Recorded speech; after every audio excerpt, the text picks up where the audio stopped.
মানে তুমি যদি বাপের বেটা হও ভাঙড়ে একবার আব্বাস সিদ্দিকী নয় নওশাদ সিদ্দিকীর বিরুদ্ধে দাঁড়িয়ে দেখো। তোমার জমানত যদি না জব্দ করতে পারি জীবনে আর রাজনীতি করবো না। ছোট ভাইজানের বিরুদ্ধে দাঁড়াতে বলো, ওনার জমানত জব্দ করে দেবো। ওয়ান ক্যামেরায় চ্যালেঞ্জ করছি, ছোট ভাইজানের বিরুদ্ধে 2026-এ দাঁড়াতে বলো, ওনার জমানত জব্দ হয়ে যাবে। যার কোনো রুচিবোধ নেই, যে মানে পরের মা বাপকে সম্মান দিতে পারে না, আমি মনে করি তার নিজের মা বাপকেও সে সম্মান দেয় বলে আমার মনে হয় না। সে নিজে কুত্তা বলে তিনি একজন পীরজাদা ঘরের ছেলেকে, বিধায়ক তিনি, পরে পীরজাদা ঘরের ছেলেকে কুত্তা বলে আক্রমণ করেছে। ওর নিজের কোনো কালচার নেই। আমি আগামী দিনে ওকে শুধরে যাওয়ার কথা বলছি, যদি না শুধরে যায়, উনি তো একটা ভিডিওই বলেছে, আমি শুনেছি যে 2026 অব্দি এখন গালাগালি চলবে। তাই ওই আহসান মোল্লার ভাইকে আমি বলছি, সময় থাকতে শুধরে যান, যদি না শুধরে যান আগামী দিনে গণতন্ত্র প্রক্রিয়ায় কিভাবে তোমাকে জব্দ করতে হয় সেটা তো আমরা ভালো করে জানি। আর এখন আপনি নওশাদ সিদ্দিকীর মা বাপ তুলে গালাগালি দিচ্ছেন, তোমার খুব ভালো লাগছে। কোনোদিন যদি কেউ আপনার মা বাপ তুলে গালাগালি দেয়, শুনতে কেমন লাগবে সেটা ভেবে দেখবেন। আপনাকে সাবধান করে দিচ্ছি, আপনি এই গালাগালি দেওয়া বন্ধ করুন। রাজনীতি মানে এতে লড়াই হবে, গণতন্ত্র প্রক্রিয়ায় লড়াই হবে। 2026-এ মাঠে ময়দানে লড়াই হবে, দেখা যাবে যাদের মানে জনগণ যাদের চাইবে তারা জিতবে। কিন্তু এই যে মা বাপ তুলে গালাগালি দেওয়া, এটা বন্ধ করুন, না আগামী দিনে এর ফল খুব খারাপ হবে। দেখুন, এই নোংরা রাজনীতি করার মূলে হচ্ছে তৃণমূল। আইএসএফ দলটা এসছে সন্ত্রাস নয়, শান্তি চায়, সোনার ভাঙড় করতে চায়। বাংলার মুখ্যমন্ত্রী যাকে নটোরিয়াস ক্রিমিনাল বলেছেন, যে তুই বোম বাঁধিস, তুই গুন্ডামি করিস, তাহলে তাকে দিয়েছে ভাঙড়ের অবজারভার। সেই পঞ্চায়েত থেকে শুরু করে একাধিক মানুষের ঘর ভাঙা, একাধিক মানুষের ঘর ছাড়া করা, পঞ্চায়েতে মানুষ খুন করা কে করেছে? ওই নটোরিয়াস ক্রিমিনাল, ক্যানিংয়ের নটোরিয়াস ক্রিমিনাল। ওনাকে 26-এ হাড়ে হাড়ে বুঝিয়ে দেবো আইএসএফ কি জিনিস। শোনেন, ও হচ্ছে তোতলা, ভালো করে এখনো কথা বলতে জানে না। যে স্টেজে যায় জোকারের মতো সার্কাস দেখায়, আর ওই সামনে যারা বসে থাকে হাততালি দেয়। ওনার এখনো ভালো করে কথা বলার জ্ঞান হয়নি, কে প্রদান করেছে আল্লাহই জানে। তা ওনার কথাই উত্তর দেওয়ার মতন প্রয়োজন আমি মনে করিনি। ও একটা জোকার, জোকারের কথায় কি উত্তর দেবো? শোনেন, ওইসব মানে বাজার গরম করা কথাবার্তা, চাচা জানের কি খাতা শওকত মোল্লার কাছে রয়েছে? শওকত মোল্লার খাতা 26-এর পরে খুলে যাবে, আমি দায়িত্ব নিয়ে বলছি। 26-এ বেশি না, আমি বাংলার শুধু ভাঙড় নয়, বাংলার মানুষের কাছে একটা দাবি রাখবো, যে বেশি নয়, 10টা দিন, 10টা সংযুক্ত মোর্চার 10টা বিধায়ক বিধানসভায় পাঠান, ওদের অন্যায় করা বন্ধ করে দেবো। বাংলার মুখ্যমন্ত্রীরও জেল খাটানোর ক্ষমতা এই আইএসএফের আছে। শওকত মোল্লার হাটে হাড়ি ভেঙে দেবো 26-এর পরে, মনে রাখবেন। চুরি, বিভিন্ন রকম চুরির সঙ্গে উনি যুক্ত রয়েছে। ইডি সিবিআই যদি যায় না, যদি তদন্ত করে না, উনি তো ভাইজানের বাড়ি ইডি সিবিআই এর কথা বলছিল, ওনার হাটে হাড়ি ভেঙে যাবে, দায়িত্ব নিয়ে বলছি। 2026-এর পরে দেখতে পাবে। শোনেন, যে ফোনটা নিয়ে মিডিয়া করছিল তার নাম আলিম মোল্লা, ও একটা মানে হারামখোর। কদিন আগে আইএসএফ এর থেকে 1000 টাকা হারাম খেয়ে এখন তৃণমূলে যোগ দিয়েছে। ওরা যেখানেই যায় হারাম খাওয়ার ধান্দা করে। আর যে উত্তরগুলো দিয়েছে, সে আমার চরিত্র নিয়ে কি বলবে? সে তো নিজে 3টে বিয়ে করেছে, বউদের ভালো করে খাওয়া দেয় না, সে আবার আমার চরিত্র নিয়ে কথা বলবে? নিজের চরিত্র খারাপ। দুই হারাম করে এক জায়গায় বসে, কাজ নেই কাম নেই, তাই এসবগুলো করে বেরিয়েছে। ওদের কথায় উত্তর দেওয়ার কোনো প্রয়োজন নেই। কে ও? কে? তৃণমূলের কোনো নেতা? সামান্য বুথের একটা কর্মী।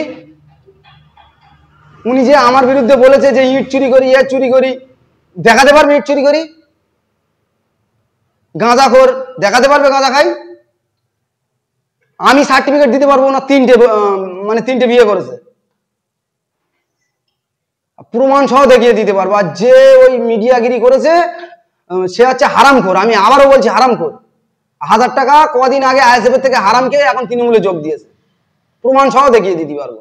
শোনেন, আমি একটা কথা বলছি, ওনাকে বলুন, মানে তুমি যদি বাপের বেটা হও ভাঙড়ে একবার আব্বাস সিদ্দিকী নয় নওশাদ সিদ্দিকীর বিরুদ্ধে দাঁড়িয়ে দেখো। তোমার জমানত যদি না জব্দ করতে পারি জীবনে আর রাজনীতি করবো না। আব্বাস সিদ্দিকী নয়, ছোট ভাইজানের বিরুদ্ধে দাঁড়াতে বলো, ওনার জমানত জব্দ করে দেবো। ওয়ান ক্যামেরায় চ্যালেঞ্জ করছি, ছোট ভাইজানের বিরুদ্ধে 2026-এ দাঁড়াতে বলো, ওনার জমানত জব্দ হয়ে যাবে। আমি বলেছি তো, জীবনে আর রাজনীতি করবো না, রাজনীতি করা ছেড়ে দেবো, জীবনে আর রাজনীতির নাম করবো না। শোনেন, ওসব সব মানে দেখুন, রাতের অন্ধকারে বাড়ি গিয়ে হুমকি দিয়ে ধুমকি দিয়ে জোর করে 500 টাকা দিয়ে জয়েন করাচ্ছে। মানে জয়েন যতই করাক, খাবে ওদের, ভোট দেবে আইএসএফ এর। ওসব ওসব নিয়ে চাপ নেই।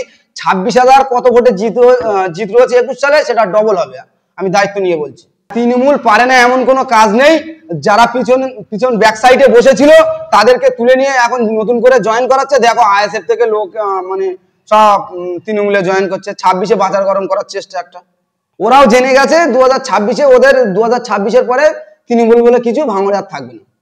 শোনেন, উনি যে কি মাওলানা হতেন সারা পশ্চিমবাংলা নয় সারা দেশের লোক দেখছে। কোনো স্টেজে উঠে তবলা বাজাচ্ছে, কোনো স্টেজে গিয়ে হরে কীর্তন গাচ্ছে, ও সে কি মাওলানা হতো সে বোঝা যাচ্ছে। ভালো করে এখনো সুরও বলতে পারে না, 2 ক্লাস পড়লে মাওলানা হয়ে যাবে, তাই না? ওনার কুকীর্তি সারা বাংলার মানুষ জানে। আচ্ছা আসুক না, মানে আইএসএফ এর কোনো বুথ কর্মীর সঙ্গে বসুক, দেখি মাওলানার সম্পর্কে বলুক, না তো বড় ভাইজানের সঙ্গে বসুক, ছোট ভাইজানের সঙ্গে বসুক। উনি তো বড় বড় ফতোয়া দেয়।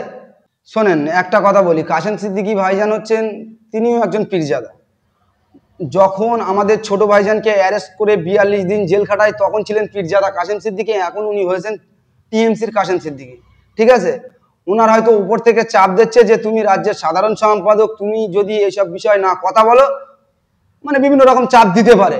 উনি যে বড় ভাইজানের বিরুদ্ধে যে বলছে বাজার গরম করছে, দাঁড়ালে 110% হেরে যাবে, আমি কাশেম সিদ্দিকী ভাইজানকে বলবো তোমার তো অত বিশ্বাস, তুমি একবার ভাঙড়ে এসে ছোট ভাইজানের বিরুদ্ধে দাঁড়াও, নচেত বড় ভাইজান যেখানে দাঁড়াবে তুমি একটু দাঁড়িয়ে দেখো, কে হারবে কে জিতবে সময় কথা বলবে।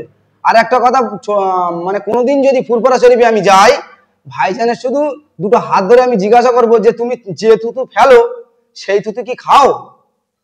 তা যদি না হতো, ছোট ভাইজানকে যখন অ্যারেস্ট করেছে তখন তুমি তৃণমূল যারা করবে তারা সব চোর চোর চোর, সে বড় বড় ভাষণ, নবান্ন কোম্পানি চোর, তৃণমূলের জানাজা নামাজ পড়া যাবে না, আবার মানে বিভিন্ন রকম কথা তৃণমূলের বিরুদ্ধে বলে, আর এখন সেই তৃণমূল ভালো হয়েছে। সুতরাং বাংলার মানুষ দেখছে কে সত্যের পথে রয়েছে আর কে মিথ্যের আশ্রয় নিচ্ছে। শোনেন, তখন আইএসএফ এর সুরে কথা বলতে আর এখন তৃণমূলের সুরে কথা বলছে। উনি হয়তো ভাবছে মানে কাশেম সিদ্দিকী ভাইজান মেন কথা পদলোভী হয়ে গেছে। তিনি হয়তো চেয়েছেন আমার মাথার উপরে নীলবাতি ঘুরবে, আমার সামনে বডিগার্ড থাকবে, পিছনে বডিগার্ড থাকবে, আমি একটা হুনো হয়ে ঘুরবো, সেরকম একটা ধান্দায় চলে গেছে। যার কারণে আমি বলে দিচ্ছি কাশেম সিদ্দিকী ভাইজান আগামী দিনে প্রচুর লাঞ্ছতে বঞ্চিত হবে। মানে তৃণমূল সরকার ওনাকে এখন 2026-এর ভোটকে উপলক্ষ করে মাত্র ব্যবহার করছে। উনি প্রচুর বেইজ্জতি হবে, আমি দায়িত্ব নিয়ে বলছি।